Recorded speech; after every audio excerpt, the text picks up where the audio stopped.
Namaste. I am Dr. Sapna from School of Ayurveda and Panchakarma. Today let's discuss Ayurvedic beauty care. Talking about beauty in Ayurveda context, it should be perfectly clear from the start itself that we are not talking about the market-driven ideals of the moment. In Ayurveda, outer and inner beauty is intimately related. The more we nurture ourselves, the more radiant we become physically and expressively, regardless of our particular shape or proportion. According to Ayurveda, beauty can be viewed as having three aspects. There's an outer aspect, inner aspect, as well as a secret aspect also. When one balances the outer and inner health, one has accomplished the secret aspect also. Outer beauty is what we most commonly associate with the field of beauty. It is the perfection of what is visually perceived. It includes the obvious traits such as contours of the body, texture of the skin, complexion and shine of the face, luster of the eyes, the quality of the hairs, nails, etc. But in Ayurveda, it also includes the grace in the posture and movement, the subtle qualities of freshness and cheerfulness, vitality and magnetizing brightness of the individual also.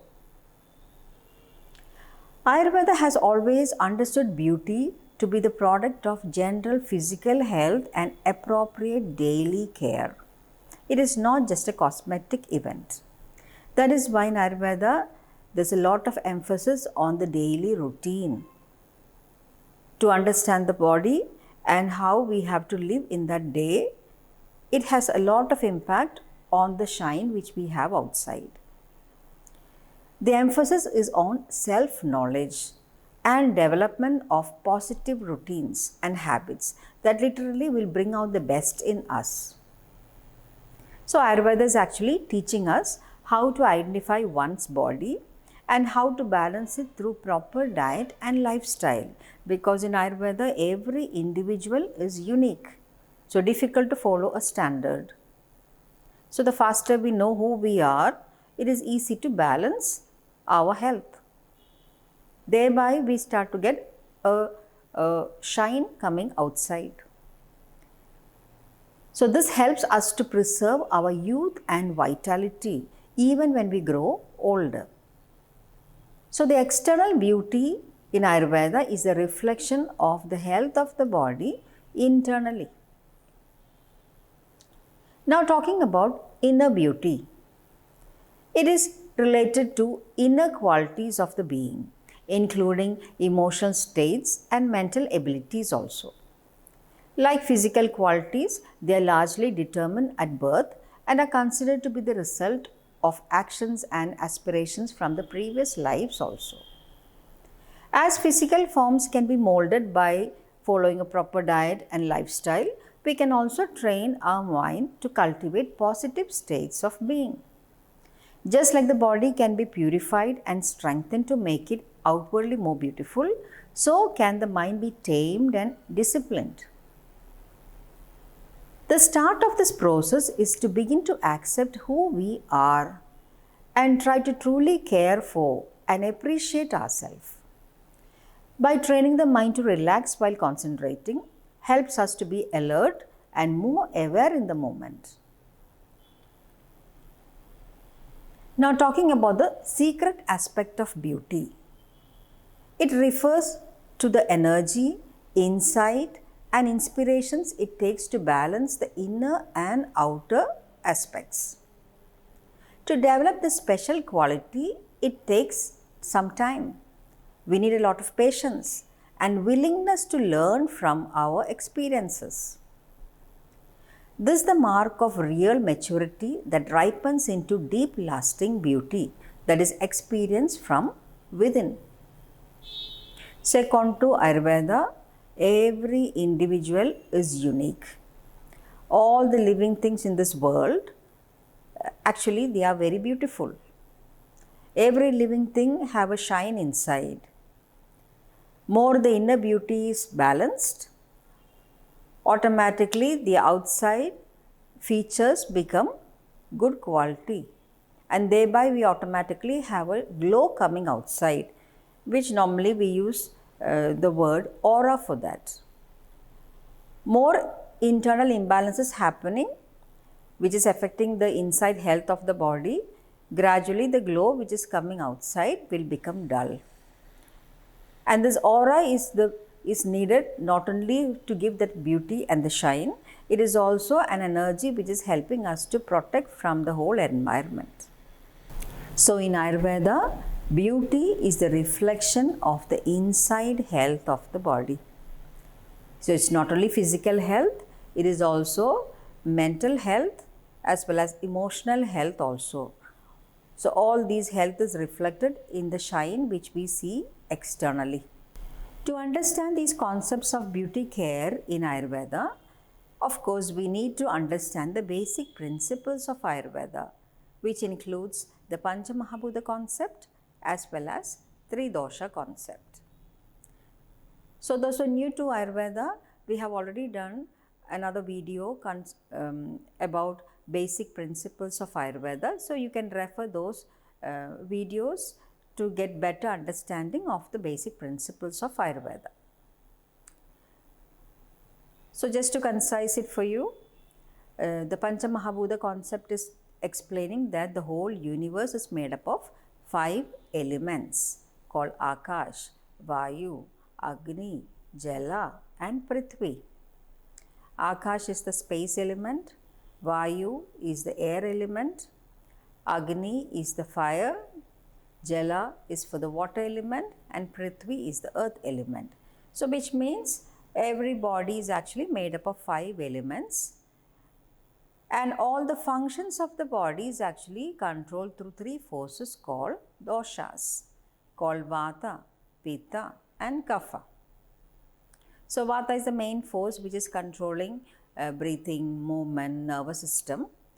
Pitta have more of fire element predominance, so it controls digestion, metabolism, the heat inside the body, the energy and the whole blood circulation.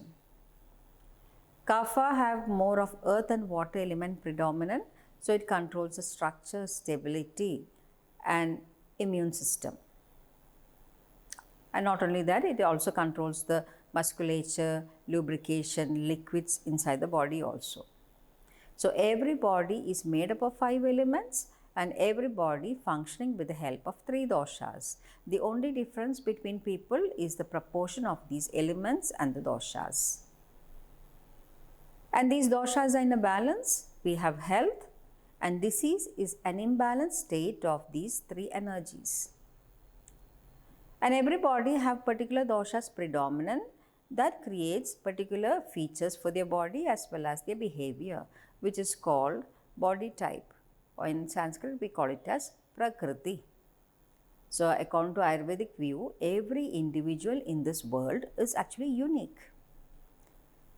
So all depends according to how fast we understand who we are, what is the level of our doshas, and the more we learn the techniques of balancing these doshas, we can gradually achieve the inner and outer beauty.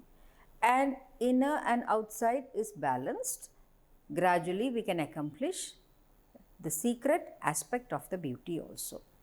Now we will start talking about the outer aspect of the beauty according to Ayurvedic perspective, which includes the outside appearance, how the shape of the hair, the quality of the scalp, the glow of the face, the shine of the eyes and the skin of the whole body as well as the hands and feet. Today we will talk about hair and scalp care. So to understand the informations which we are talking now, we need the help of the basic principles of Ayurveda, which is the 3 dosha concept. So when we look all the people in this world, everybody doesn't have the same shape for the hair and scalp. Some have curly hair, some have straight hair and some even have wavy hair. Some people the hair is dark in color, some people is even lighter in color also. Even the quantity of the hair is not the same for all the people in this world. So this is all according to Ayurveda because of the level of the doshas inside creating a particular body type, and this is what we have to start discovering, how to differentiate different types of hair and scalp. Starting with the Vata hair and scalp. But to understand how is the shape of the Vata hair, we have to be clear with the qualities of the dosha, especially Vata. So Vata have more of air and space element predominant. So thereby they have similar qualities of air and space, which is dryness, which is a very typical sign of Vata. And when something is dry, the texture becomes more rough. And another property of Vata is light in weight and is also very thin, very subtle, very fine. Temperature wise cold and is very unsteady. So just with the help of these qualities of doshas, we should be able to explain how a Vata hair and scalp look like. So because the quality of Vata is dry and thin, of course, one strand of Vata hair is going to be thin in consistency. But outside is not dry, but the dryness is reflected in the shape. So if you observe the nature, when things are fresh, they are always straight, especially the plants. When the plants starting to dry, the shape changes. So like that, the hair will start to become dry and it start to curl. But to have a curly hair is not a disease. This is a nature because of the predominance of the doshas which they have in their prakriti. So they are having thin, fine hair, but the shape is actually curly. And the shape of the skull for Vata is more elongated compared to round skull. So the area of the scalp is actually less. So they will of course have less quantity of hair. Compared to the other body types, Vata body type, the quantity of the hair is less, but they don't have any discomfort in the scalp. There is no problems in the hair. They're not having any hair fall because Prakriti is not an imbalanced sign. It is a healthy sign. But of course, quantity of hair compared to another dosha is actually less. And since Vata is more dry, the hair doesn't have much shine. It's a little bit dull. So we need to keep on lubricating this hair to get back the shine. So if you preserve the health of the hair, it can look shiny for longer years. So it's dull in color. So if it's pure black color for a particular race, it will become a little bit dull brownish color because it's not so shiny. And sometimes people pass the finger through the hair. The fingers can be entangled because Vata hair is a bit more dry. So it entangles easily. And the scalp is a little bit tighter scalp and more prone to dryness, especially if this Vata body type is living in a cold, windy place. The scalp and hair can become dry faster and then it leads to hair fall. But otherwise, if they take care of the hair and scalp, they don't have any imbalances. So this is how a healthy Vata hair look like. So the faster they differentiate, their hair is like Vata, they can start getting all the help to balance this Vata. But if they're not aware of who they are and they don't know how to take care of their hair and scalp, gradually with age, the Vata level increases, creating a lot of problems in the hair and scalp. So the dryness will become more. So if the hair become more dry, it's equivalent to a land which is very dry. When the land dries, it cracks. Same way when the hair dries, hair also cracks. So the cracking of the hair can be seen in split ends. So you can see that in the split ends, the hair is actually cracking, right? It's too dry and it's breaking. Or another problem of dryness can be seen when they brush the hair. Brush the hair particles are coming out. So it's actually getting brittle. And if the hair become dry, gradually the scalp is also dry.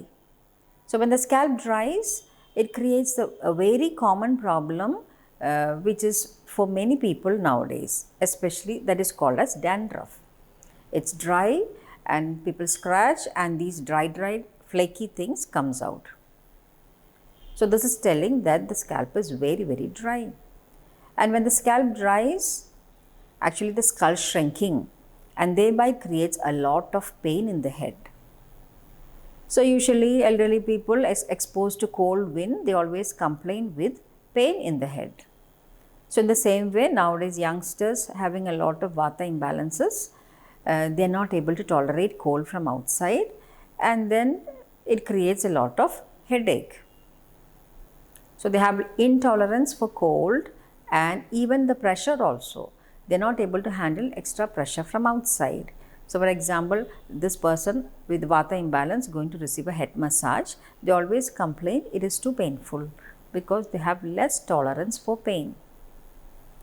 So you can understand the difference now between what is healthy vata hair and what is vata diseases for the hair and scalp. So usually people always compare to a standard and thereby they are confused to understand who they are. Then how are they able to take care of their health? So in Ayurveda, it gives you the informations to understand this is normal and this is abnormal. And the faster we start understanding it and compare to our body and see whether it's in a balance or whether it's out of balance. And Ayurveda give you all the help to get it to a balance also. So clear with what is vata nature for the hair and scalp as well as what is vata problem for the hair and scalp. Vata body type are prone to get more of vata diseases. But it doesn't mean that they will get only vata disease. They can suffer with pitta disease as well as kapha diseases also. Now we will talk about pitta type of hair and scalp. But again, to understand these informations, now we need the base. So we need to know what are the qualities of pitta. So pitta, as I told you, it has more of fire element predominant. Of course, the temperature is hot and the fire is very sharp, penetrating, slightly unctuous or like oily or slimy or sticky.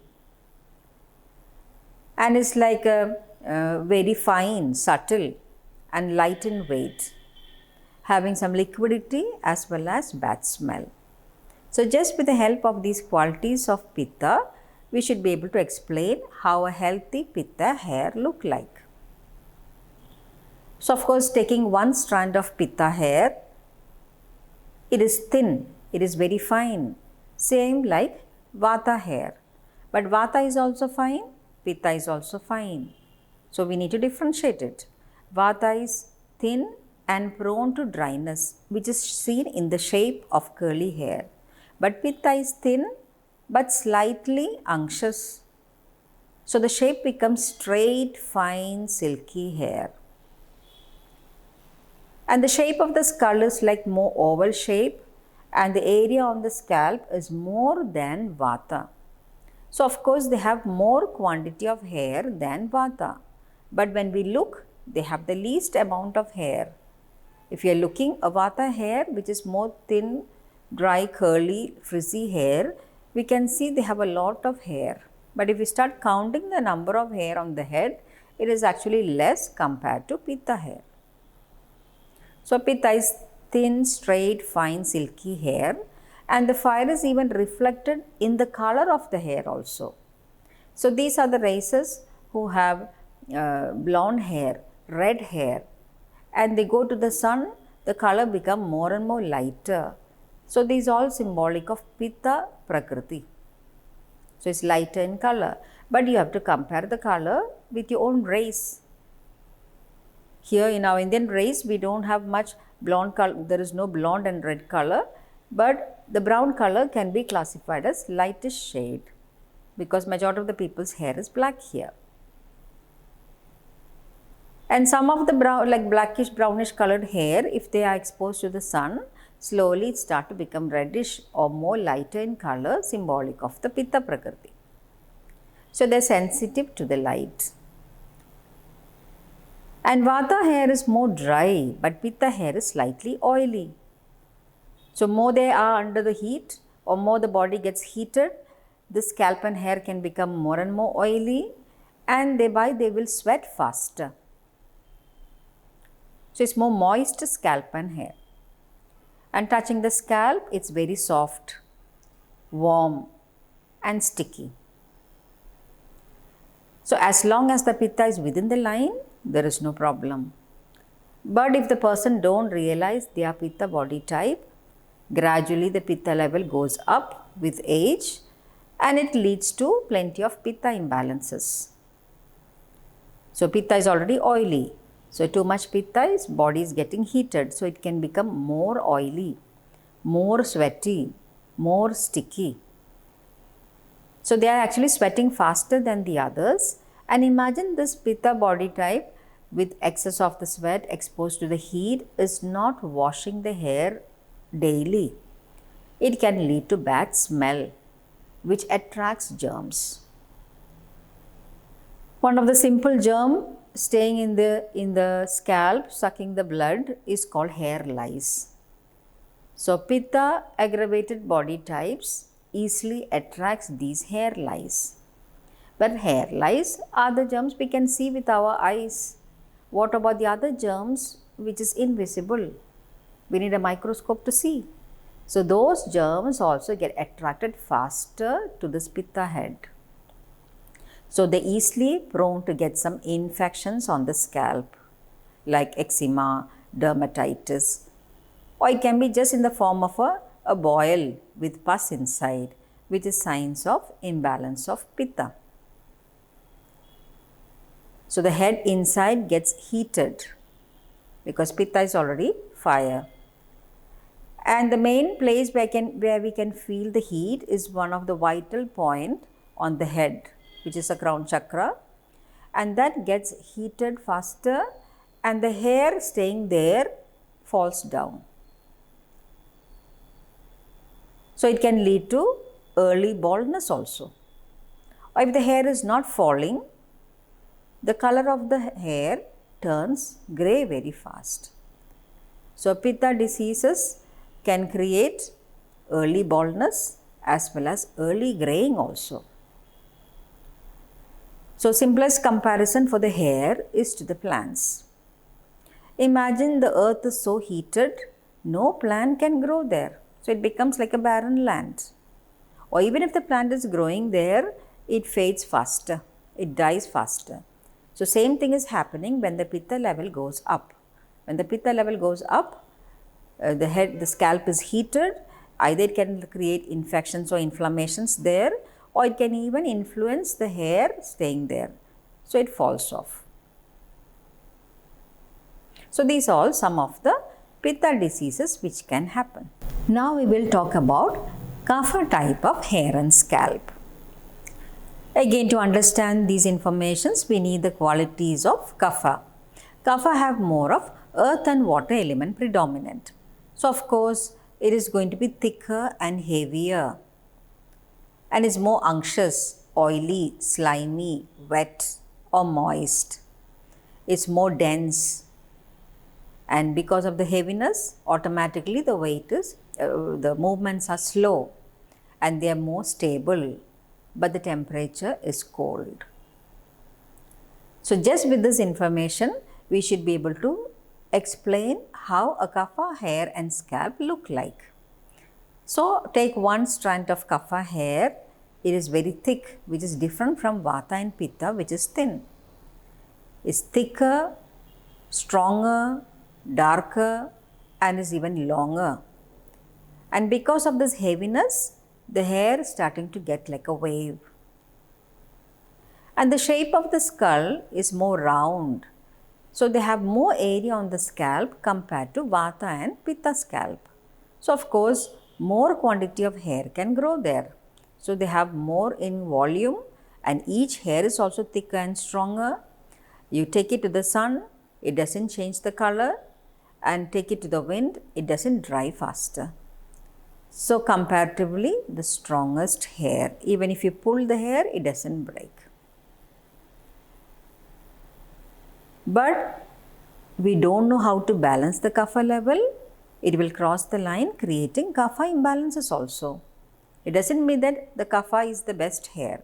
But when the kapha is not balanced, it can create like diseases on the scalp and hair. One of the kapha problems coming is too oily hair. Pitta is also too oily, kapha is also too oily. But pitta have the heat and they have these pimples or boils coming out very fast. Whereas kapha have oil but the temperature is cold. So it can slowly create like some tumors or growths which can be either inside the head or it can be visible on the scalp. And some of them they have to do surgery to take it out. Either it can be that type of kapha problem or it can be too oily and the hair can fall with the root. Because hair is not breaking like vata body types, but the hair is like very thick and strong and dark, but it comes out with the root because the scalp is too sticky and oily and congested. Or the sinuses can be blocked with a lot of mucus and thereby the hair can also fall. So these are all some of the kapha problems which can happen. So now we learn how to differentiate this is balance and this is out of balance. This is the main information which many of the people are lacking nowadays because many of these informations are tuned to a standard now. So everybody start comparing to the standard and they start to get confused who they are. So that is why Ayurveda is giving us these informations to differentiate who we are, because in Ayurveda every individual is unique. So the faster we identify ourselves, then we can realize why my hair is curly or straight or wavy, why my hair is dark in color or light in color. But of course, every race they have their own characteristic features. So you have to compare within your own race to see what is darker, what is lighter, what is thicker, what is thinner. It all depends according to which race we are. Only a lot of confusions will come when the parents are mixed race. So in today's world, when we observe the common problems of people's hair and scalp, many of the people complain their hair is very dry. Majority of them, they are telling the hair is falling. Some they have dandruff. Some they have more oily nature for the scalp, right? And some they have early baldness, early graying, or some can have even complicated diseases like infections or dermatitis or psoriasis for the hair and scalp. In Ayurvedic perspective, we are not treating the disease. We have to balance the imbalanced doshas first. So we try to correlate all these problems is related with which dosha imbalance. For example, dryness of the hair. After understanding all these properties of vata, pitta, kapha, we can see it's a specific sign of imbalance of vata. Whereas if the complaint of the hair is oily nature for the hair and scalp, it can be because of imbalance of pitta and kapha, because both of them have oily nature for the hair and scalp. But now we need to differentiate. And the main quality which is differentiating the pitta from the kapha is the temperature. So pitta is hot and oily and kapha is cold and oily. So it should not be a confusion to differentiate. It should be easier. Dandruff, which is a typical sign of dryness. The scalp becomes dry and itchy and the skin comes out. So it's a typical sign of vata. But nowadays we can hear about an oily dandruff also existing. It becomes too oily and sticky and itchy and the skin comes out, but it's not dry in nature, which can be a sign of kapha dandruff, because kapha have all these properties. Early graying, of course, a typical sign of pitta. Early baldness is also the same. Infections coming where it becomes like inflamed, burning in the scalp, or boils or blisters coming on the scalp, is a typical sign of pitta imbalance. But if the growths coming out doesn't have any infections, it is not inflamed, it is just like a growth or a cyst, it can be a typical sign of kapha imbalance. Now talking about hair fall, it can be due to any of the three doshas. Imagine when vata increase, the scalp become more dry and the hair tend to fall, or it can be brittle. What about pitta imbalance? Pitta imbalance means there's a lot of heat in the scalp and thereby the hair tend to fall off. So the hair fall can be due to pitta imbalance also. But when kapha also get imbalanced, the scalp become too oily and sticky, and we saw about a hair fall with a root. So kapha imbalance also can lead to hair fall. So this is the confusion in treatments which we have in Ayurveda, because majority of the people's complaint is about hair fall and they always want an immediate cure for the hair fall. And without understanding the imbalanced doshas, it's very difficult to prescribe an Ayurveda treatment. And to understand the imbalanced doshas, we need to understand the whole of the body of that client. And then only we can recommend the right diet, right lifestyle, as well as treatments connected with this hair fall. So now we have to change our view of understanding problems. So whatever symptoms are seen by the clients or patients, try to evaluate in doshic view, which dosha creating this problem. Then it becomes very easy to go through the treatments. But first of all is to understand why we are having these problems. Some people used to tell, oh, my hair was straight hair when I was born, especially in the childhood. But now when I am in the middle part of the life, the hair is starting to become curly. There are blonde people telling, oh, it was blonde when I was born, and now in the 20s and 30s, it is getting darker and drier. So we have to evaluate what is happening inside our system, why these changes are actually happening. Of course, everybody go through the natural changes of aging. So of course, nearing 60s, 50s and 60s, gradually tendency of hair fall will come and the color of the hair slowly become grey, and one stage come, maybe there is not much hair remaining on the head, which comes with age. But Ayurveda have all these informations which is helping us to prolong the youth. But we have to do these help every single day. Don't have to wait for the hair fall to come to start helping ourselves. So this was the information which elderly people used to have with them. It was a very valuable knowledge and they were utilizing it every single day from the time they were born, so that they could prolong the outside beauty. So even they were in the 50s and 60s, not even a single grey hair has come and they had all the hair on the head. So like I look, my mother or grandmother, they always had darkish hair even in the late 60s. Then gradually the hair starting to fall and getting drier, and all these natural changes started coming. But now when we look the youngsters, majority of them, they are having grey hair when they are in the 20s and 30s also, and many of them having early baldness. So we have to understand the mistakes which we are doing.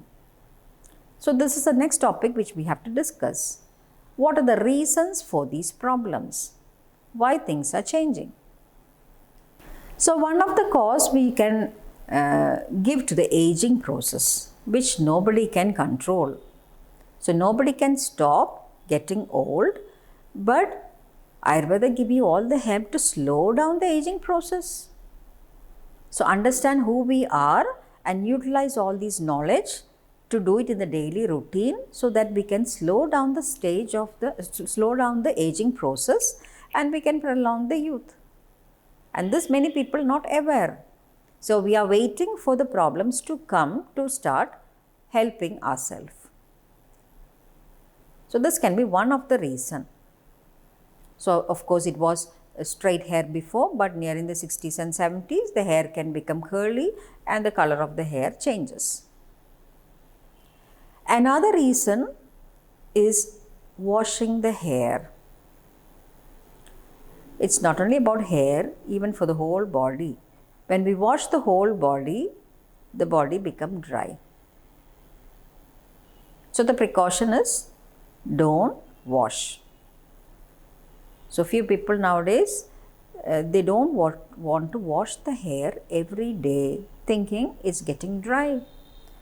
But we are living in an environment where there's a lot of pollution.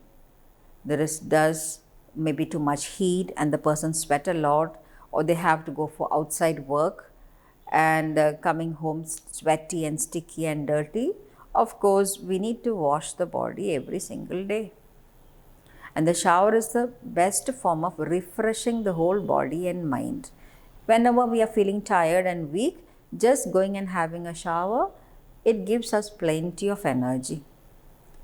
So it's not possible to stay without washing the whole body. So we are forced to wash the body and hair every single day. But we know the shower dries. So the precaution is to start putting oil. So if you put oil, especially the right type of oil, according to the right type of prakriti, it is lubricating that part, and when we wash that area, it doesn't become too dry. Of course, the washing dries, but since we have already used oil, it protected that part. And the new lifestyle, majority of the people actually not using oil, because oil is even classified like dirt now. To have little bit of drop of oil on the hair is classified like a dirty hair now. So they have to put a lot of chemical soaps and shampoos to wash all these things out. So lack of oil use before shower, this can be another reason of the dryness which is coming. Another reason is when we are washing the hair. In the past, people used to wash the hair in the daytime. Day means from morning till evening we have time to wash the hair. But now the lifestyle is so fast and mechanical and more hours spent for working. People reach home very late and they are coming home sweaty and sticky, and they are forced to wash the hair at night. This is another big mistake.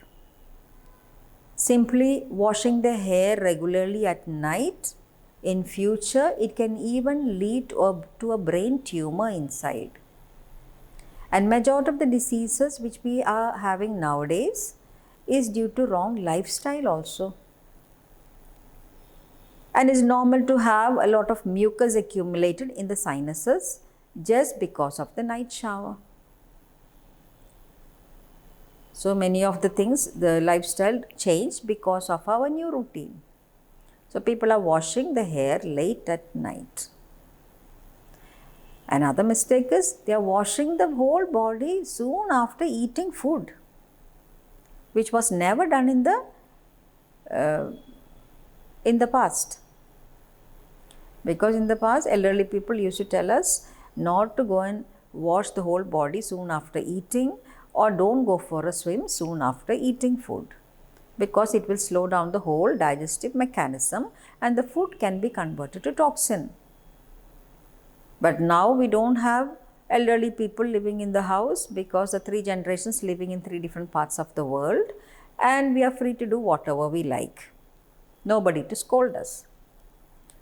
So before, in the past, they were washing the hair before eating the food, and now we do washing soon after eating the food.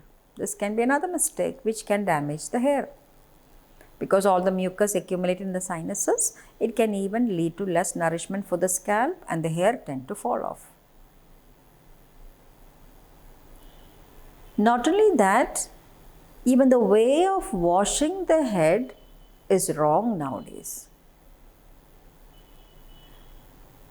Actually, Ayurveda is like a simple way of living, especially by the elderly people. So it was an old way of living, and majority of the things which we do now is actually opposite to how elderly people have lived. So observe, if you have observed your grandparents washing the whole body, or they have told about how to wash the whole body, if you have listened to them, you could understand why they were telling like this. So traditionally they used to wash the whole body first, and of course to wash the body we can use a lot of hot water. But there's a lot of Agni in the eyes according to Ayurvedic concept, and when we are using the same temperature of hot water to wash the head, it can damage the hair as well as the eyes. Simplest explanation is just like putting water for the plants. Imagine every day we put hot water for the plants will die easily. So same way, every day we wash the hair with very hot water, it can damage the hair and the hair can tend to fall off. Of course, cold countries, difficult to use room temperature water, so they can make it warm. But the same temperature of water used to wash the body, we are not supposed to use it for the head. Try to decrease the temperature. So in the past, less technologies, less facilities, the simplest way of washing was the bucket and mug. So they have a lot of hot water if they are in a cold country, and then that is used to wash the whole body, and then they used to bring the head down, lower the head, and then by this time the temperature of the hot water decreases, and that was used to wash the hair. So head was washed in the end. Even if you have observed parents or grandparents washing a baby, you can see they will never wash the head of the baby first. First they use time to wash the whole body, and only in the end they use very less time to wash the head. But now in the course of the life we have changed a lot. We have more facilities coming. We have the shower system now and very hot water coming. And the first place where the water is falling is the head, the crown, which is a very sensitive place. There's already a lot of energy there. It is equal to pouring hot water for the plants from high level. You can see the plants coming out with the root. So of course our hair has to fall from the root also. So hot water coming with pressure, it is first touching the crown point, and after that less hot water coming on the body. So even the way of washing the hair became upside down, thereby it's even creating hair fall. So this can be another reason. So understand the small mistakes which we are actually doing every single day,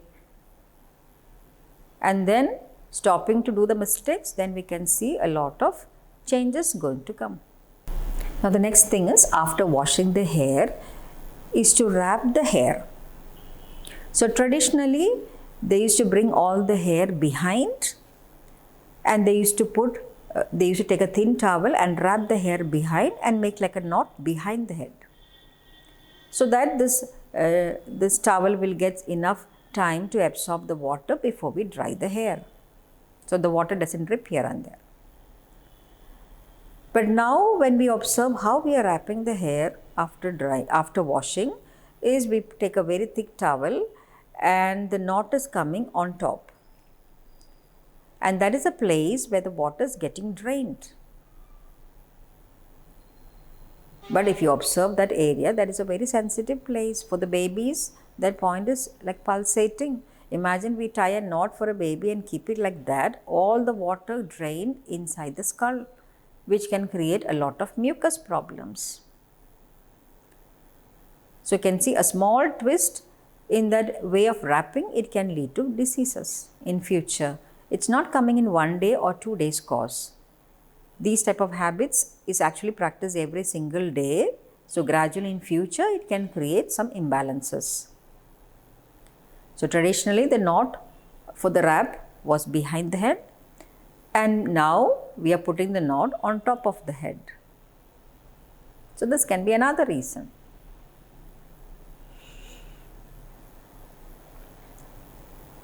The next thing is, people want to brush the hair as soon as they have washed. Right? Imagine the hair is very wet and use a comb with very thin bristles. It is equivalent to you put water for the plants and you pull the plants. The plants comes out with the root. So what is going to happen to our hair? The hair comes out with the root. So you can see a lot of hair falling and is tangled in the bristles. So the first concept was to, after washing the hair, they have to dry it in a thin dry towel and then allow the water to be absorbed, and then they can use a brush with big bristles, or the simplest brush used in the past was the fingers.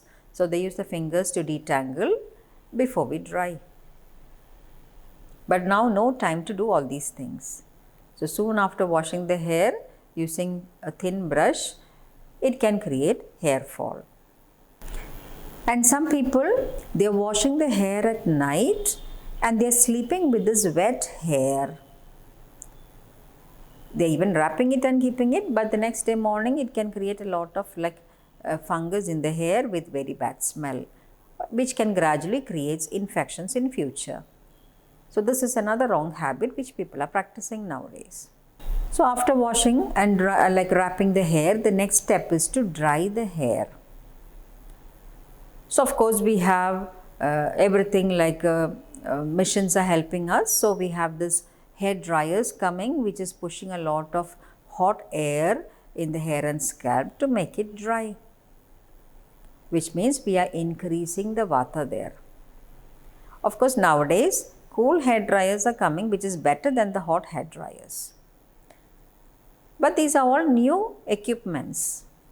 All these modern beauty care techniques were actually practiced in the past also. So traditionally they have used some herbal smoke to dry the hair. They burn some herbs and these fumes were passed through the hair and scalp to dry it. So which is a slow procedure. But now people don't have time to wait, so they have to use all these machines to dry the hair. So too much use of the hair dryers, we are pushing a lot of air inside, which increases the vata level, and vata means the hair and scalp is getting old faster, because all the vata changes are seen with age only. But because of the increase of the vata level, we are getting aged fast. Nowadays people are more aware of their health, and few people have started using oil in their routine, especially on the hair. And sometimes people wait for the weekend to come to start putting oil. So the right time to use the oil was in the daytime. From morning till evening, it's called day. Easier for the body to absorb the oil inside. But now people are so busy in the daytime, so they wait for the night to come to start putting oil. And the absorption at night is very less. So night oiling can be another reason for the problems of the hair and scalp now. Like one of the client was telling, of course I'm putting oil every single day, but still my hair is dry. So we were wondering what happened, because oil never supposed to create dryness of the hair. But when we start checking the daily routine, we noticed that the person was every day putting oil at night and the next day morning washing it with shampoos. So night time the absorption was less, so the dryness still reflected in the hair and scalp. So using of oil is good, but it all depends upon to when we are using oil. Is the body able to take it internally or not? So wrong time of putting oil at night and sleeping with this oil, that is another reason for problems of the hair and scalp now. And few people started again using oil in the daytime, but they want to wash it off completely. So they start to use soaps or shampoos. Of course, it's good to use shampoos which is natural. But majority of the shampoos nowadays, when we look, they have a lot of chemical content inside, which actually dries the hair and scalp. Simplest example is apply any chemicals on the hair in the form of bleaching, right? The people have black hair and they want to make it white. They put chemical bleach on the hair and it dries the hair and scalp. Or the chemicals coming in the form of artificial coloring. Like black hair, they want to paint it blue or green color, again they have to put chemicals. So thereby we are using plenty of chemicals on the hair and scalp, either in the form of coloring or gels or shampoos used, which damages the hair and scalp, which everybody is aware of. But still, unknowingly, we keep on using all these products every single day.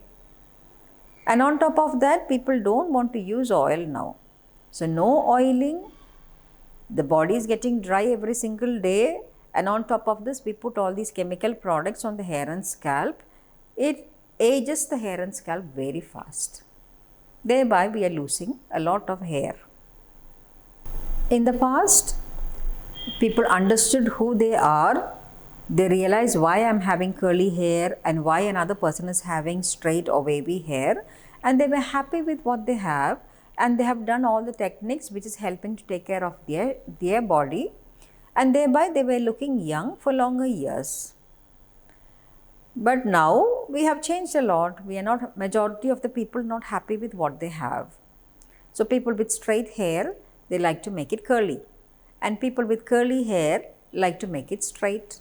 People with black color hair, they like to paint it white, and blonde hair people, they want to change the color to become dark.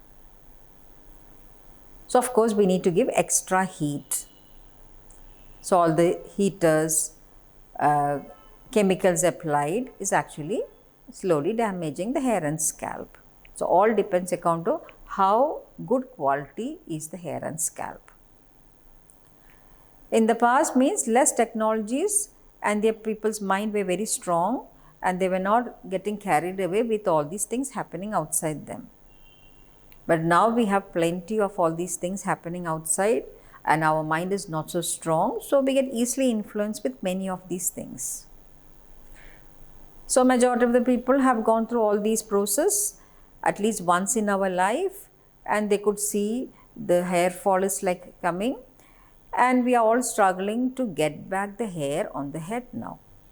Of course, there are many reasons for people's hair fall. Another major reason is about lack of sleep. Sleep is one of the major function of our body. Because of the daily routine and the working hours are longer and longer, many of the people are forced to work at night and sleep in the day. Or they are using the sleeping hours to do all their personal stuff. So one night no sleep, we can see the darkish pigmentation reflected on the face the next day. This can even create hair fall in future. It is not like one night we couldn't sleep and it's creating hair fall. So if this habit is continued, this can be another reason why people's hair is falling nowadays or is getting damaged. Of course, the stress is also main factor. New lifestyle, plenty of stress, a lot of pressure coming from external, and the stress also create a lot of pressure and tightness inside the scalp, which can create dryness and the hair tend to fall. So some people could have noticed. So few months of stress, they could see how fast the hair was falling, and when they start relaxing and the stress level became down, they could see the hair fall stopped. So stress is also another factor which influences the hair fall. Another reason can be the whole health of the body. It depends according to the quality of the food which we are eating. So diet very important. So there are clients who are coming telling, please give me some help for the hair and scalp, just give me some oil to apply, which is only a symptomatic treatment which is lasting only shorter time. The more we realize all the mistakes they are doing through the whole diet and lifestyle, we can correct those base and we can get health coming for the whole body, then automatically the hair will start to become in good quality. But it needs time, it needs effort, but people are in a hurry. So they always want result in short term. which is not long-lasting beauty.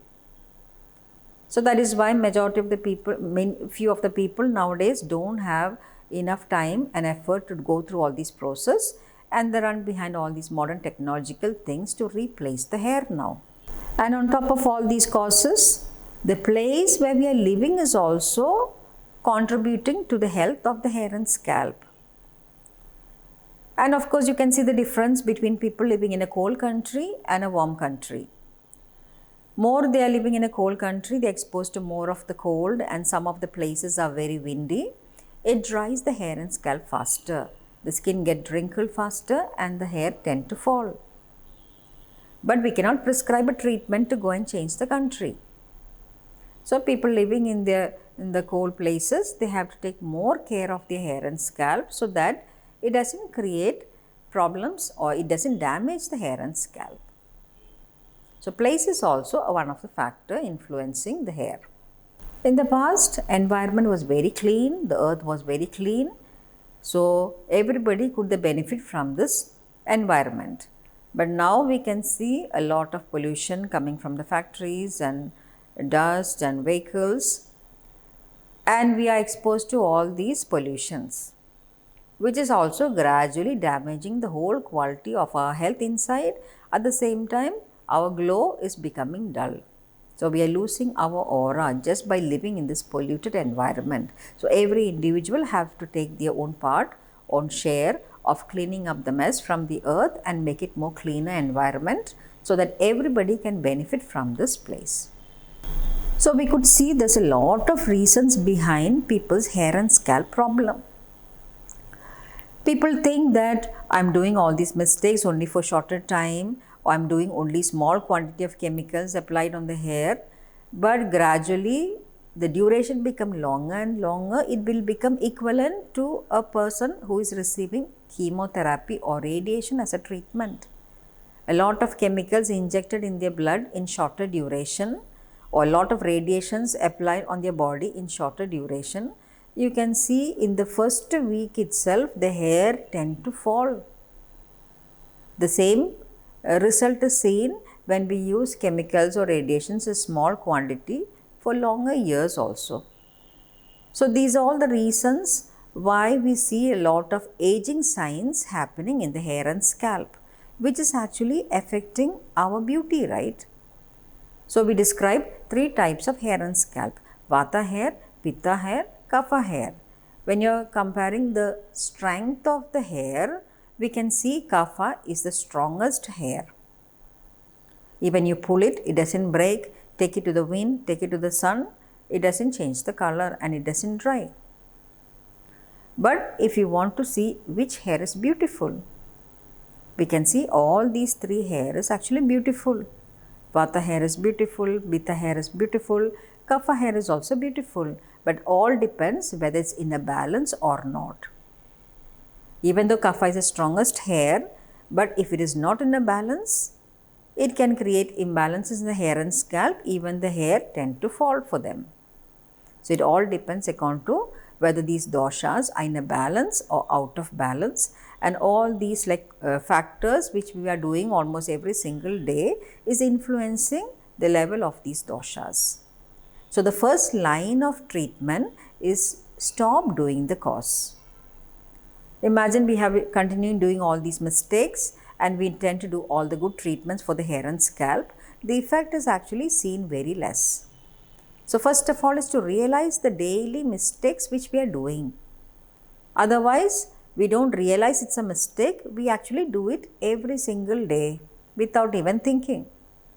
So it's very simple mistakes and it's very logical, easy to understand for a common person. So the first thing is stop doing these causes.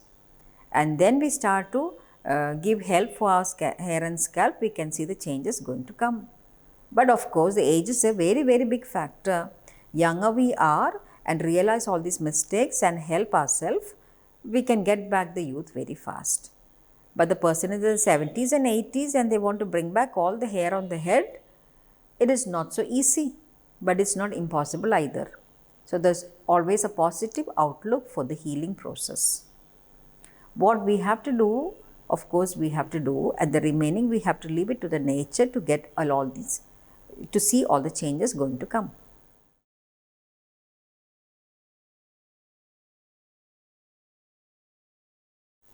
Now we will discuss about all the different care we can give for our hair and scalp through Ayurveda. One of the main help which Ayurveda has to tell is about the use of oil. Right? Because we understood that the Vata dosha is building up every single day from the time we are born, and gradually when we start to enter the old age, the Vata level go up and it decreases the Kapha level, which creates the aging procedures. So every single day the Vata is going up, so we have to do something to bring it down. And Vata's quality is dryness. So of course it needs the opposite quality to balance it. So the opposite quality of dryness is oil, anshas. So one of the anksha substance is a slimy substance called oil.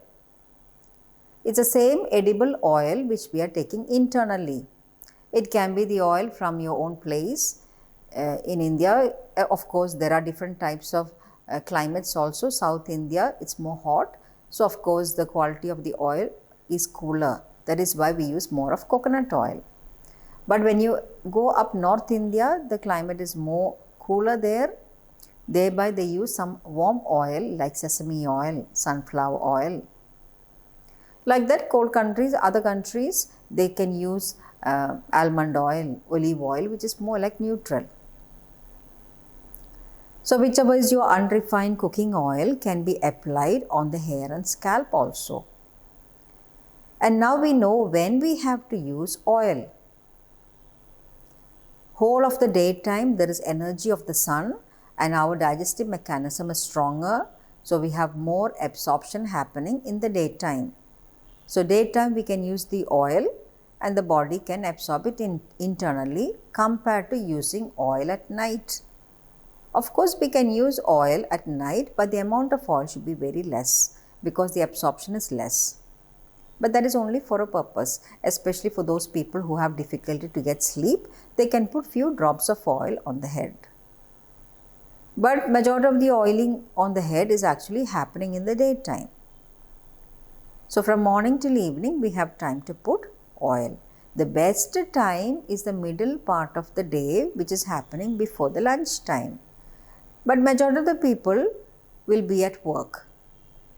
But old people as well as young children, they will be still at home. So they always utilize this best part of the day to start putting oil. So middle part, we are actually busy with work. So we have to search for the next best option. It can be morning or evening. So just putting oil on that head, it's not necessary that we have to wash it off. We can leave it forever without even washing. But our daily activities makes our body sweat, environment with lot of pollution. So by the time we come back home, it's like dirty. So we are forced to wash that part. And we know the washing dries that hair. So the precaution is to put oil. So that is why we are putting oil before we wash. So few people understood the value of oil and they are putting oil in the daytime, but few of them they are actually putting oil after the shower. And in the past people were putting oil before the shower. So understand the reason why we were using oil before the shower. Because every day we are forced to rinse the whole body to refresh. It doesn't matter whether it's a hot country, cold country. Hot country, sometimes one time washing the hair not sufficient because the temperature is too hot, we do a lot of activities, we sweat faster, sometimes even twice we wash the hair. Cold countries, the temperature is cooler, so we don't sweat much. That is why people don't wash the hair more often if it's a cold country. But in a cold country, if they do a lot of physical work or people are exercising every day, and we are supposed to exercise till we sweat. So after like sweaty and sticky body, we don't feel like leaving that body like that. So we have to take a shower. But the shower dries. So that is why the prevention was to apply some oil. And in Ayurveda, we have more other help, because majority of the oils which we use in Ayurveda is medicated oils. Of course, the base oil is there. One of the main base oil in Ayurveda is sesame oil or even coconut oil. Inside these base oils, we are cooking with plenty of herbs inside. And the property of the oils changes according to what type of herb is added inside. So we use a lot of medicated oils. So the oil has the power to go deep inside. So along with the oil, the essence of the right herb also enters, and that brings the changes in the hair and scalp. So we are using this medicated oil before the shower, and if you quickly take a shower, the expensive oils are washed away with this water, but it protects from the shower. But we are sad now because we lost all our money. Because the plain oil is cheaper, when the oil is medicated, it becomes expensive. It depends according to the value of the herbs inside. So the next option is, after putting oil, don't wash. You can leave it forever. Either it's plain oil or medicated oil, we can leave this oil forever after applying it. It is not a must that we have to wash it off. But in our daily routine, we need to wash that part every day. So of course, we need to take a shower now. But don't wash immediate. So at least give minimum half an hour gap. In that half an hour gap, help our body to absorb more and more oil and the herbs inside the oil. So thereby we can do some self massage on our hair and scalp. So the massages are helping to absorb the oil deeper and deeper. And now after half an hour, we rinse that part. Now we are not sad because our body got some time to absorb the oil. At the same time, it protects from the shower. And this habit was the main habit which was practiced from the time the child is born. So every country had this knowledge. They were always using some oil for the babies, especially before the shower. But for the babies, they don't have to wait for half an hour. So soon after applying oil, they leave it for 5 or 10 minutes and then they used to rinse that part. But slowly, when we are getting older and older, we need more time for absorption. So teenager onwards, slowly the waiting time will become half an hour and the body gets enough energy to absorb it. Plus, if the time is limited, do more massage strokes to push more oil deeper inside.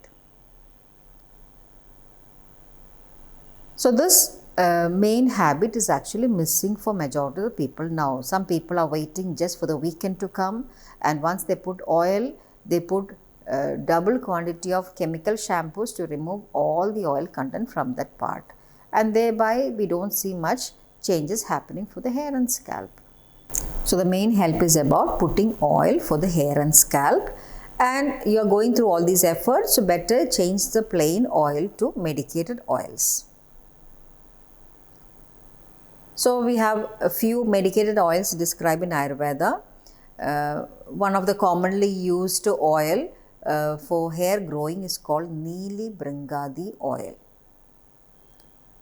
So that's Neeli Bringadi oil.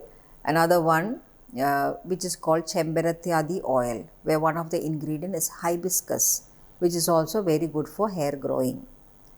Of course, we have oils for scalp also. So scalp diseases, especially dandruff, one of the commonly used oil is called Durdura Patradi oil. But there are problems where there is inflammations on the scalp where we cannot use this oil. So we have to change the herb inside the oil to create some anti-inflammatory herbs. So one of the commonly used oil for inflammation on the scalp is called Malatyadi oil. Sometimes people have mental diseases, stress, they are not able to sleep properly, or some problem with the nervous system. Then we have specific oil called Brahmi oil, which is good for the brain and the mind. And this doesn't mean that we have to wait for diseases to come. Even a perfectly healthy person can start using these medicated oils. So that is why the faster we understand ourselves, the level of our doshas, accordingly we can choose the right type of oil to create a lot of changes in our body. And there are like general oils which can be used for any doshas. Even if you don't know the nature of the body, we can still use it. So you can use whichever is your cooking oil which you are having. Sesame, almond, olive, these are all more like neutral bases. But if your head is very hot, you can just use coconut oil. Or if you need more heating oils, they can change to sunflower oil or even mustard oil, which is more warm in properties. So now we have seen about when to use oil, because night time the absorption is less, that is why the best time is in the daytime. But even the daytime, make sure we understand the person is suitable to receive an oily application on the head.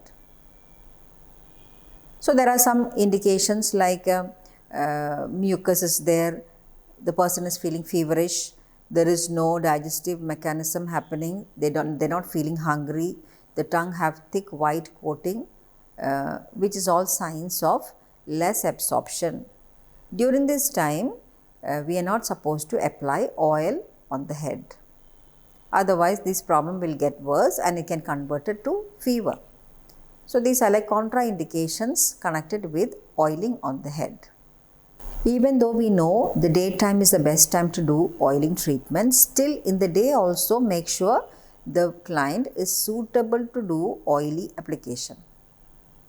So for example, if the person is having mucus congestions, indigestion or a little bit feverish feeling, a lot of mucus inside, in those conditions we are not supposed to apply oil, because the oil is heavy to absorb, the body's absorptive mechanism is not so good, and when we apply oil it gets worse and get converted to more fever. So these are like contraindications for self-oiling on the head. Also make sure not to use too much heating oil if there is a lot of inflammations or rashes on the scalp. So if you are aware of these factors and you put the right oil in the right part of the day, then only the treatment is going to work. That is why people are using all this oil in the wrong timings and still they are not seeing any of these changes. Now after applying the right type of medicated oil on the right person's head and they are waiting for half an hour, and then it's time to wash the hair. Of course, now we know not to use very hot water to wash the hair. But instead of using the plain water to wash, what if the water is medicated with herbs? It's more beneficial than using plain water. Of course, it depends on the quality of the water. Sometimes people are lucky, they get the best groundwater from the well.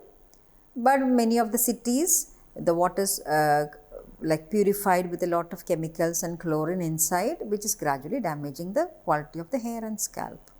Or going to a swimming pool, water slowly damages the hair and scalp. So that is why it's always good to add some herbs inside.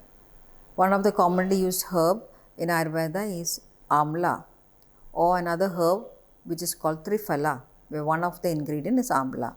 You can make a tea out of it and that water can be used to wash the hair and scalp. Now some people have some scalp infections. Then they can use another herb called rhubarb, which is also available all over the world. So it's like a reddish coloring herb. So they can use that tea to wash the hair when they have some infections. Or they can also add a little bit of turmeric inside, which is anti-inflammatory also. So in the past, it was always like a habit of adding some herbs inside the water even to wash the hair. The next topic is about the use of shampoos to wash off the oil. Of course, now we have understood that applying oil, it is not necessary that we have to wash it off. But since we have to take a shower every day and it dries, the precaution is to put oil.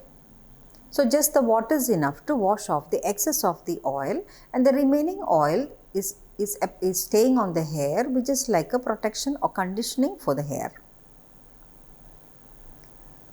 So many of the people nowadays, they are not aware of when to put oil, and they could see the hair becoming dry after wash, and then that is why they are repairing by putting few drops of oil. So now we knew if we have put enough oil before the shower, after the shower, without using any of the chemicals or soaps and shampoos to wash it off, just the water is enough to rinse off the excess of the oil, and the remaining oil will become like a shine or conditioning. So we didn't have to put oil after the shower. But sometimes the person going through treatments called Shirodhara, where they're pouring 2 liters of oil on the hair. So just the warm water is not enough to wash off the excess of the oil. Then they can use some herbal shampoos for that. One of the commonly used herbal shampoo is sunflower from the kitchen, because they didn't have to go outside to a supermarket to buy many of these chemical shampoos in the past. So they used to take a flower, like here we commonly use chickpea flour, or in cold countries they use some corn powder, and that is mixed with some warm water and applied like a shampoo, and they use a lot of water to rinse it off. In case hair is very oily, we don't even have to make the powder to a paste. You can directly apply these powders on the hair, and these powders will actually absorb the oil, and then they can use water and rinse off this excess of the powder. But actually it's too dry. In the daily routine to use these powders to wash the hair, especially if it's a vata type of hair, it damages the hair more. So that is why another simplest shampoo which we can make at home is actually from the leaves of hibiscus. So this hibiscus plant is actually available all over the world. So we just need 1 handful of these hibiscus leaves, and either we can crush it with our hands, or if you have a pestle and mortar in the kitchen, you can use it to crush, mix it with some water, and then you filter, and this shampoo is ready. And this is very slimy in property. So this can become like a shampoo plus conditioner together. So in the past, people were not using shampoo separate and conditioner separate. So the thing which they were using itself was a cleaning plus conditioning effect. So the simplest one which we can make at home is from the leaves of hibiscus. Or those who have aloe vera, they can also use the slime, the gel of the aloe vera also like a conditioner.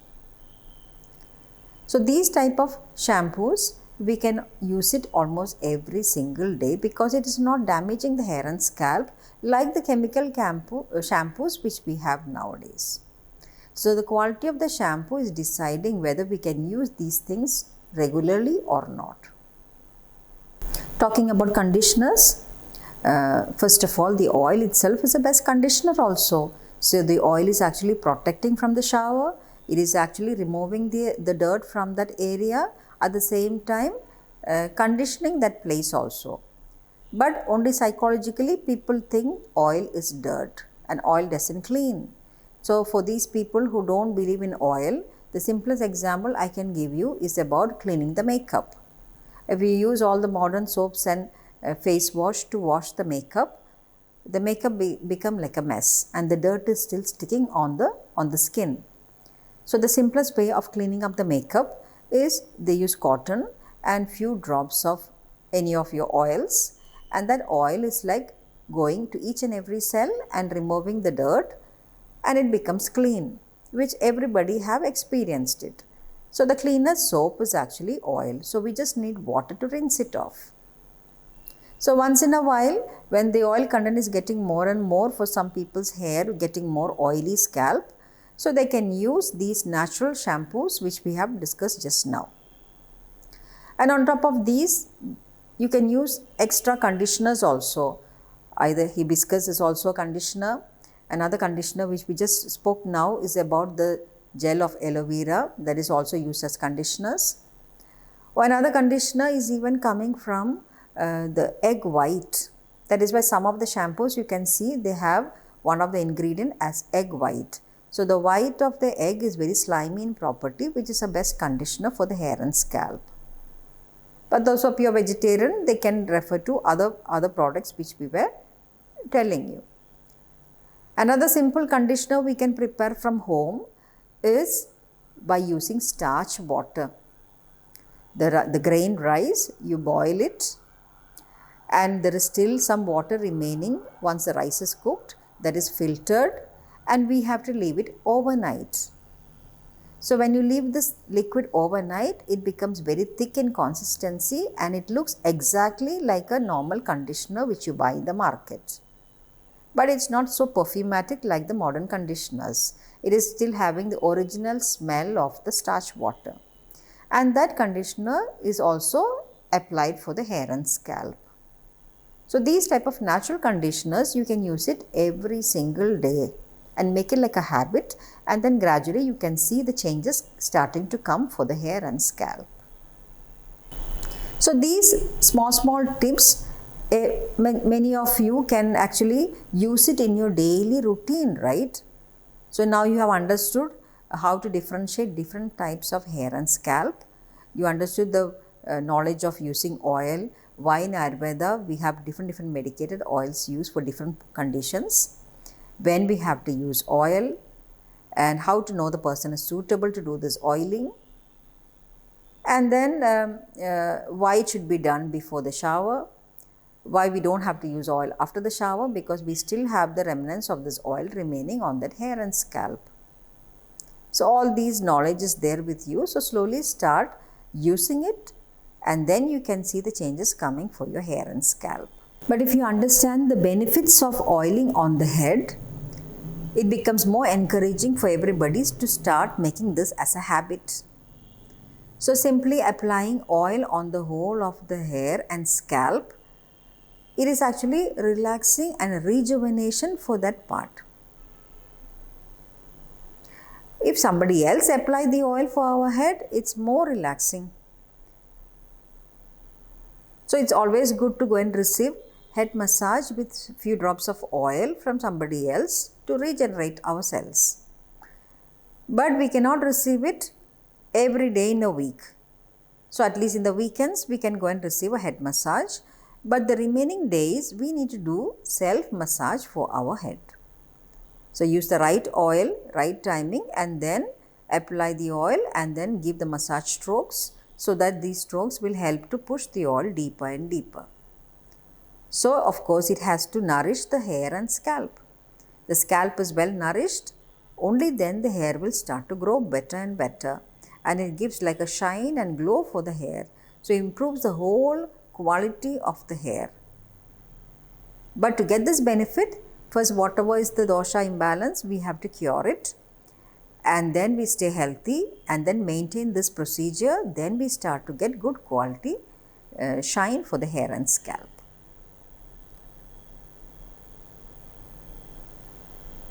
Besides this, it also improves the circulation for the hair and scalp. So besides all these things, if we understand the benefits of oiling on the head, it becomes more encouraging to put all these tips into practice. So simply putting the medicated oil or at least the plain oil on the head and doing self massage is relaxing and rejuvenation for that person. But if somebody else apply the oil for us and give massage strokes, it becomes more relaxing. So every day we cannot expect this help, but at least in the weekend when we have some time, it is always good to go and receive massage from somebody else to get more benefits, especially if the oil is medicated. But the remaining days we need to do self-help in the form of self-oiling. So the technical word in Ayurveda for oiling of the head is called Abhyanga. So self-Abhyanga can be done to relax and regenerate the cells. But to get this regenerative benefits, first we have to repair the problems of that scalp and hair. So find out which is a dosha which is out of balance, and then balance it with right medicated oils, and then finally we will achieve these regenerative benefits. So of course, massaging the head with this oil, it is nourishing the hair and scalp and improving the blood circulation in the scalp. So if the scalp is well nourished, then only the hair will starting to grow, and it creates a shine and glow for the hair. Oiling and massaging the head is also reducing the tightness of the head, which is due to a lot of stress, which can be physical stress as well as mental stress. So putting oil and massaging is actually relaxing the whole of the head and the mind. And in Ayurveda, it actually stimulates many of the energetic points, which is called as marma points. And this gives us more energy in that head. And head is one of the main part of the body because it encloses the brain and all the sense organs are present in the head. So regularly putting oil, the lubrication and the energy goes whole over the head and it lubricates all the sense organs, the eyes, the ears, the nose, the mouth and the skin. And the functioning becomes sharper. And the brain becomes stronger in action. So regularly doing self massages, the brain becomes balanced so that it slows down the speed of the aging. And the brain is stronger, all the other parts of the body also gradually become strong. The property of the oil is heavy. So putting this heavy substance on the head, gradually it improves the quality of the sleep also. So that is why people who have problems to sleep at night, in the evening they can put few drops of oil on the vital spot on the head. Because night time we cannot put a lot of oil whole over the head because absorption is less. But doing this procedure, it helps to improve the quality of the sleep. Also they can wash the hands and feet and put few drops of oil in the middle of the palm as well as middle of the soles also to improve the sleep. So one stage come when the oiling become part of the daily routine, slowly the oil goes deeper and deeper, and if it's medicated oil, the effect of the herbs also start working. And one stage come, all the toxins which is stuck in the sinuses, because sinuses are the empty spaces in the skull where many toxins can get accumulated. So these toxins slowly get loose. So the main benefit of the massage is to loosen the toxins, and these loose toxins starting to accumulate in the empty place in the mouth, which is the throat. That is why some people, when they go and receive a head massage, they get a lot of mucus coming out and people can go and spit it out. But majority of the others, they used to get dryness in the mouth, which is felt as thirst. So it's always good to go and drink some herbal tea soon after receiving massages. So this will help to clean up the toxins which is actually loose. And the superficial toxins slowly start to escape through the skin. That is why some people might have some pressure or pain after receiving massage.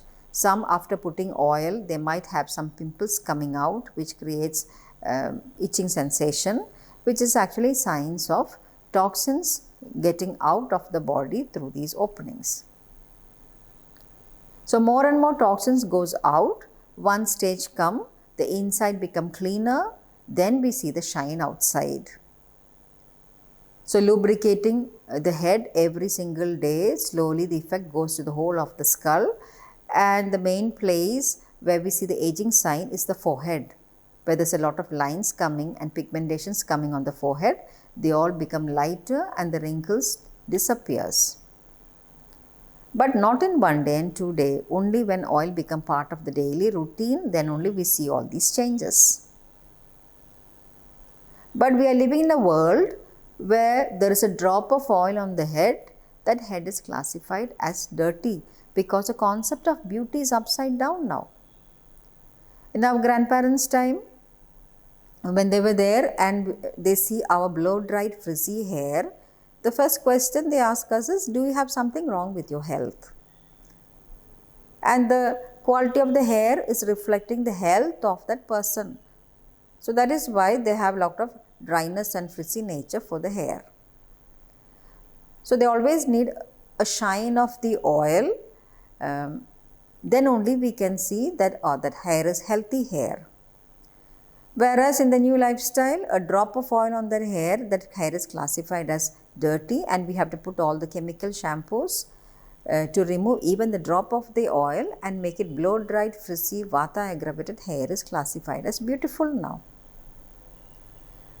But the simplest thing is the beauty is depending on the quality of the hair and how many years we are having this darkish color for the hair. So observing grandparents' hair, they were in the 60s and they were in the late 60s also, they still had darkish color for the hair, whereas youngsters in the 20s and 30s, majority of them, they're starting to get gray hair, and then hair is actually falling. So the quality of the hair has gone down in the course of the life. So these were the small tips which elderly people have practiced every single day.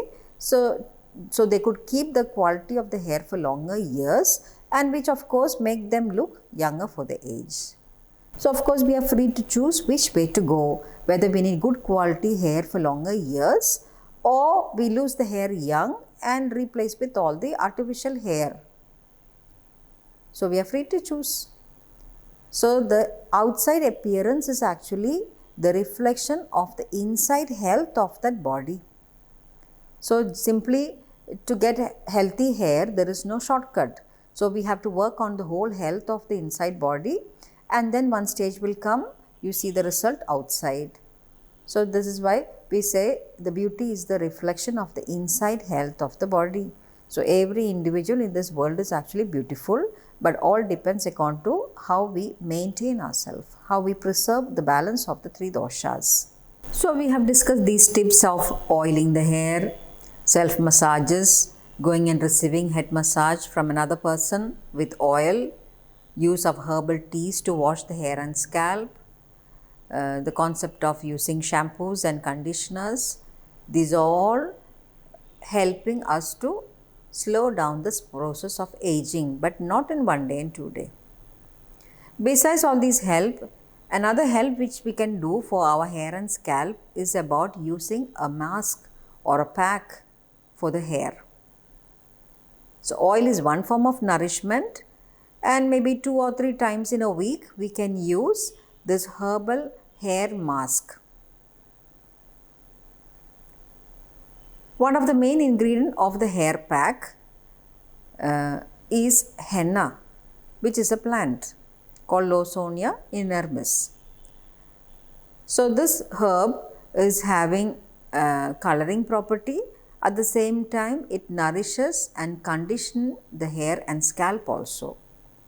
So traditionally, people have used this herb not for coloring purpose. It was mainly to preserve the quality of the hair and scalp. It is to condition and nourish the hair. So that is why majority of the hair mask, they always have this herb henna inside. So of course the leaves of the henna is used. But when you apply this henna paste on the skin for longer time, it leaves a stain. It's like orangish reddish in color. And the coloring of the henna, it changes from one shade to the other. It depends according to the other herbs which is added inside. So one of the simplest mixture for henna is actually they always add some tea and coffee, the simple one which we do from the house. And the color of tea and coffee is more darkish in color. So when this mixture goes with henna mixture, it becomes more like darkish tint. But if henna is applied alone, it becomes more orangish in color. But in Ayurveda, we always add extra herbs inside. So if the hair is more darkish in color, so we need more darkish combination for this mixture. So the simplest herb which we add along with the henna is amla or triphala. Because amla is a herb, when you put this herb in the water and leave it overnight, the water color changes to darkish shade. So mixing this herb with henna, adding a little bit of tea and coffee inside, and to bring out the coloring property, we need to add some citrus substance. So they always add some lime juice. And to mix it into a mask, we need to add yogurt inside, which is also fermented liquid. And this consistency depends according to how dry and how oily is the hair. If the hair is more dry in consistency, which is like Vata body type, we need to make it a little bit more watery. But if it's a Pitta body type, try to make it a bit more thicker, because after applying this mask, slowly the heat comes out and it becomes more wet, and the water can be coming out from this mask. So for Pitta, try to make it a little bit more thicker consistency. If you need extra conditioning effect, if you want to add egg white, it can be added. And for vegetarian people, they can add a teaspoon of oil inside. And this mixture If you leave it overnight and keep, it brings more color. But I told you in the past, people didn't want to change the color of the hair. They always want the conditioning, nourishing benefit. So at least 30 to 60 minutes time, if you mix it and keep before use, that is also fine. But make sure the hair is and scalp is not too oily, because the oily treatment and this hair mask treatment cannot be done together. So those who have used a lot of oil on the hair, they have to wash it off, and then only the mask can work there. So first the procedure is to apply, to mix all these herbs and keep it ready, and make sure the hair is also dry. And then with the help of a brush, or if you don't mind having the color on your hands, you can use your hands also. But be careful, it stains. It will take 1 or 2 weeks time for the color to fade away. But it's still nourishing the skin also. So if you don't mind getting the color to get the nourishing benefits, you don't have to use gloves. Otherwise, you have to use a gloves to protect your hands, and use the brush to apply for the hair and scalp, which is very different from the modern chemical coloring, because modern chemical coloring, you cannot apply it on the scalp because the chemicals are very heating in property. So here the concept is to nourish the hair and scalp. So make sure we take in layer by layer, so that the space can be applied on the scalp also, and leave it for the whole of the hair, and try to bring all these like the painted hair on top of the head, so that you can lie down, and instead of simply waiting there for 30 to 60 minutes, we can receive some other massages. So this is mixed, applied for the hair and scalp, but now we need some time for the body to absorb the essence of the herbs. So we have to wait for at least 30 to 60 minutes, which is actually relaxing, and the patient can feel even sleepy. So it's better they lie down on a table, so that it's more comfortable for them. So we have a procedure in such a way, while applying the space, we try to wrap all these hair on top of the head, so it becomes easy for the patients to lie down on the bed. Now after waiting for 30 to 60 minutes, the mask will become a little bit harder, drier, and we need to rinse this hair. So while rinsing, try to make some herbal teas. So I told about using amla or triphala water if your hair is more darkish tint. But some people they want a little bit more reddish tint, so you can use rhubarb water also to wash. So you make a tea out of it, mix it with some warm water, dilute it, but make sure the temperature is not so hot. So using these herbal teas to rinse off the mask from the head. So it's better to have a place where they can wash the hair. Or we can do by ourselves also. So you use the bucket and mug style of washing, and you can put the herbs inside this water, and you lower the hair, and then you can wash it in the washroom.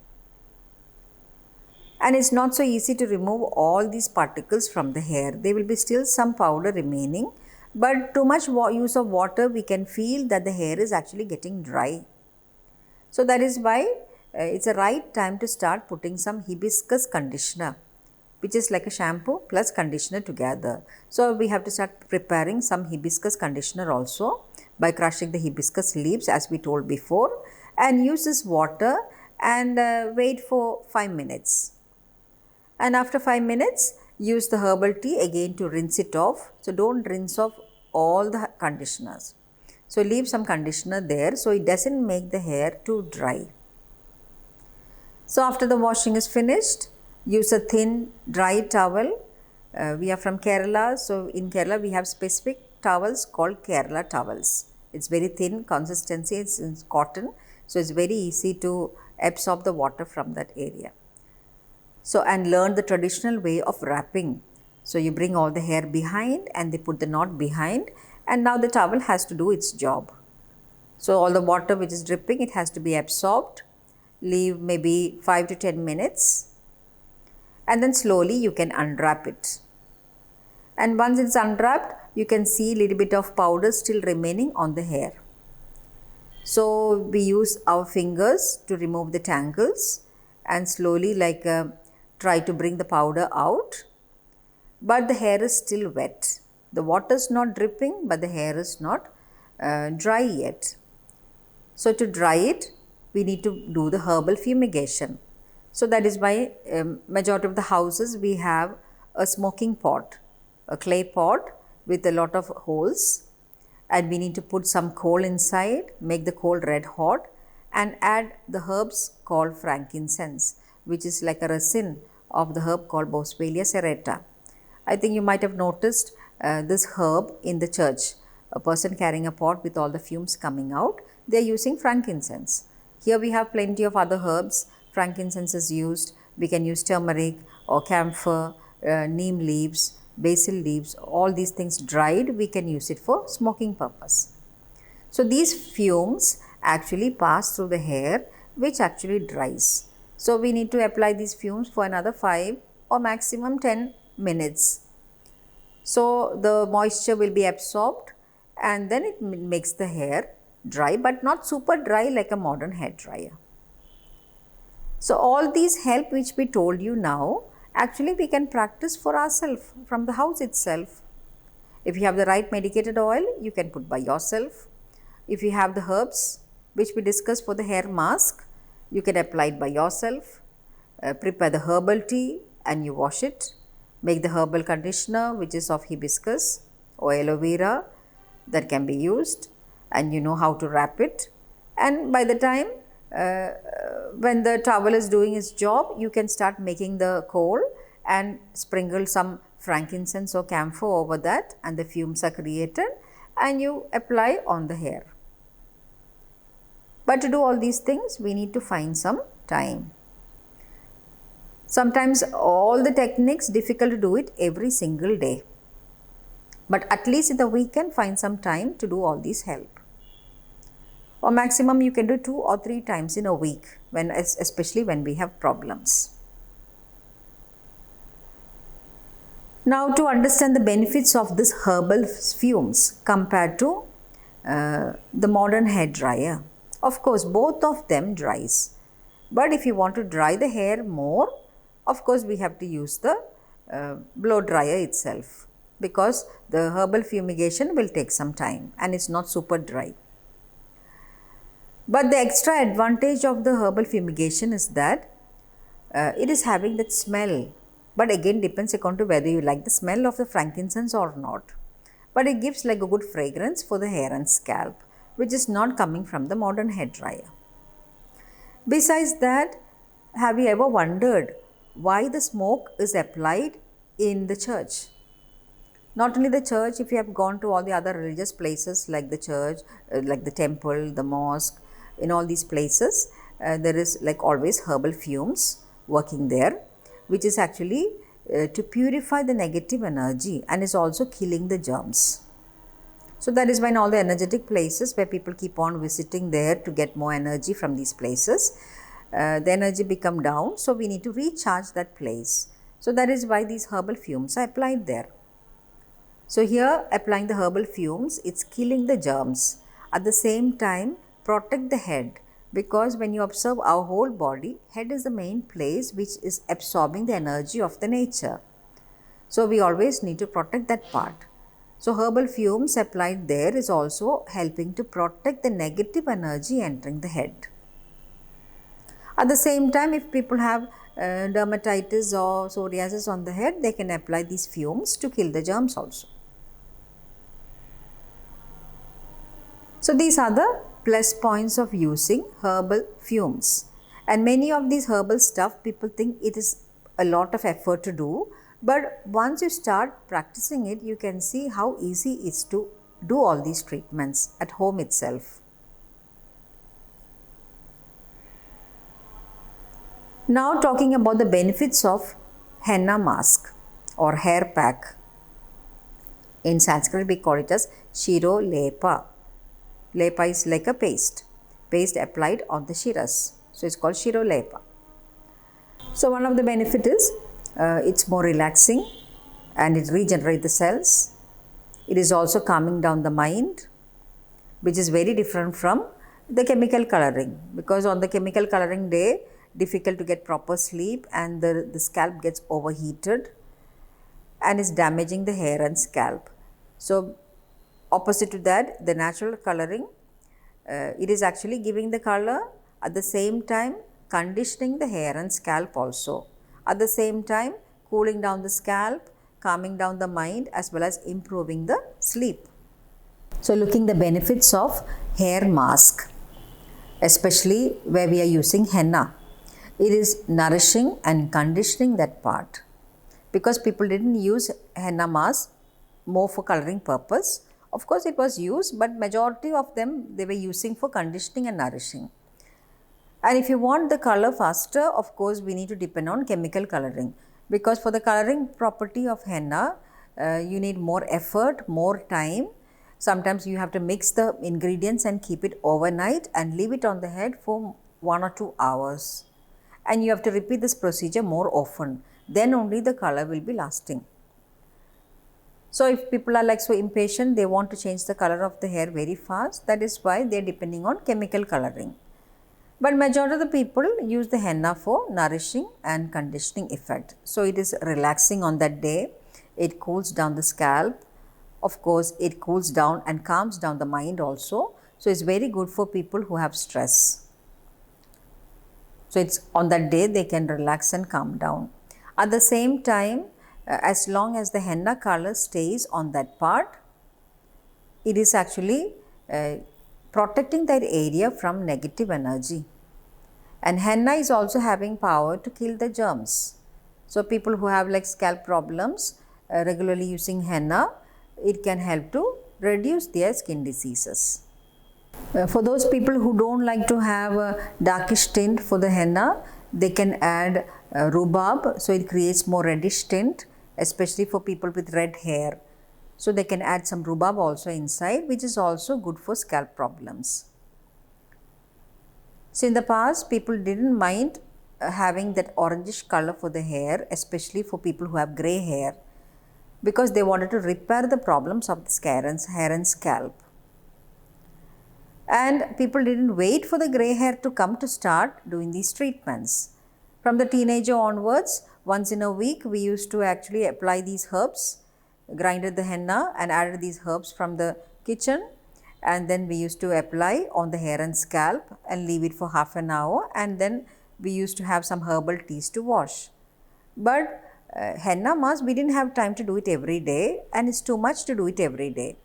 But we had time to do some herbal teas every day to wash the hair. But slowly we are living in this present lifestyle, many of the things slowly disappearing, and we start to depend on many of the chemical products now, and thereby we can see the changes happening to the hair and scalp.